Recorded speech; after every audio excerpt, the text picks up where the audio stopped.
Предприниматель из Эжвы Андрей Ушаков открыл новое для себя направление. Уже как несколько месяцев он не просто продает велосипеды, а ремонтирует старые, собирает их буквально по частям и раздает детям из наиболее нуждающихся семей.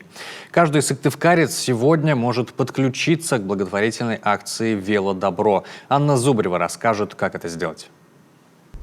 Пусть за окном уже давно не 1 января, скоро и вовсе снег начнет таять. Но для них он настоящий Дед Мороз. Андрей Ушаков, помимо своей предпринимательской деятельности, дарит детям велосипеды или самокаты. Ту технику на колесах, которой сам подарил новую жизнь. Сегодня радость пришла в Эжвинскую школу-интернат номер 3. У нас всего 6 велосипедов, и получается, велосипедов на всех не хватает, и у нас идет очередь. Ну вот, спасибо Андрею за велосипеды, принес радость в наш дом. В ведении интерната есть специальная спортивная площадка и большой зал. Поэтому велосипеды будут актуальны здесь в любое время года. У нас есть свой лагерь, стадион есть свой. Там тоже катаемся, там поле есть. Хорошо катается. Зимой трудно, а летом хорошо кататься на велосипеде. О благотворительной акции «Велодобро» Андрей узнал от казанских коллег. Несколько месяцев назад они предложили своему сыктывкарскому товарищу к ней присоединиться.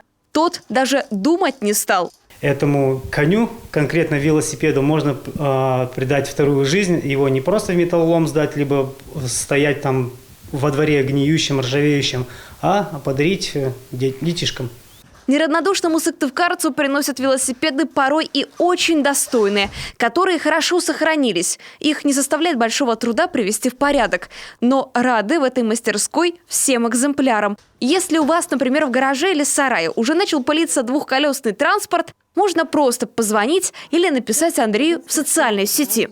Я сам могу лично приехать, забрать велосипед, привести его в порядок.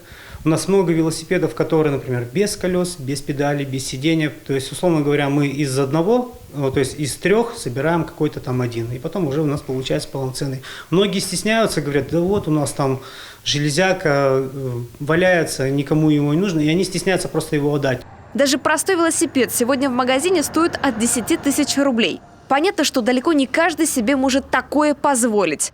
А наш герой не просто их собирает и дарит, но и обеспечивает гарантией. Говорит, любую возникшую проблему готов исправить по одному звонку.